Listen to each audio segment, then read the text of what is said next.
How the mighty have fallen. David's lament for Saul and Jonathan is apt for the celebrated BRICS economies. Powerhouses of the last long growth cycle and resilient in the post-recession period, the BRICS have one by one lost their edge. Russia is sanction smothered. Brazil is infrastructure incapacitated, among other issues. It's all about commodities in South Africa. China is battling bubbles inflated by aggressive stimulus. And then there's India. Sure, growth slowed here as it did everywhere else, but among these peers, it finds itself alone, with growth re-established and clearly ahead of the pack. What's going on? Let's look at the numbers. Double-digit results were common in China in the past 3 decades. Now it seems a stretch to get to 7%, and many are worried it could be worse. Brazil was never nearly that strong, but 4 to 5% growth was thought achievable.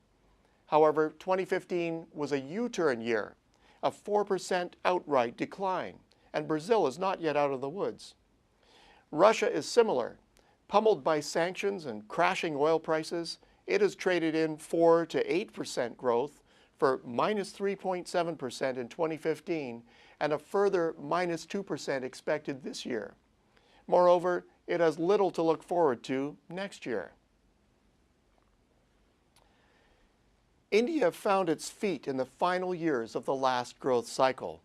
Long thought to have potential growth well above its performance, the subcontinent showed its stripes by climbing steadily from 7% growth in 2003 to 10% in 2007.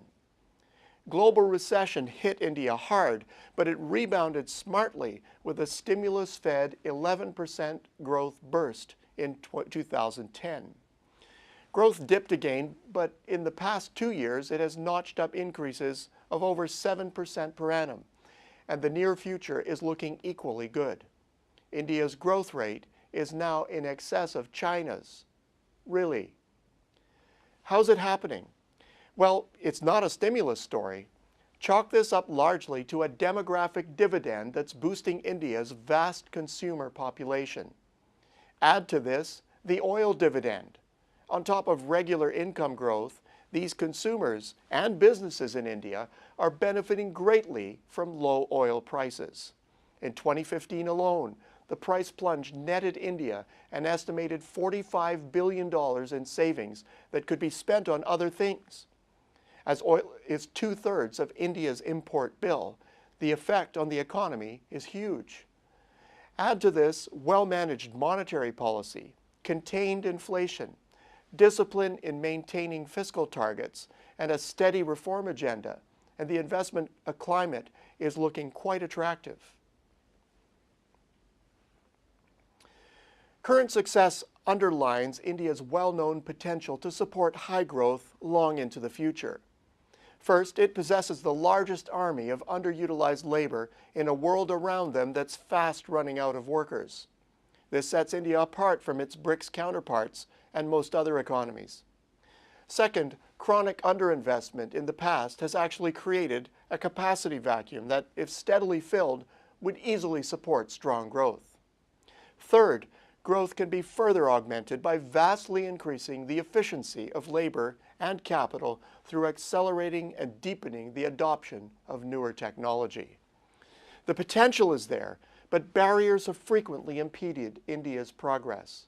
There is still hope that the Modi government will put India on a reform path that will reap enough gains to build a broad base of public support. It's hard to imagine momentum building significantly in the economy without a greater alignment on go-forward policy reforms at all levels of government. To succeed, India has a need to up its speed to the global pace.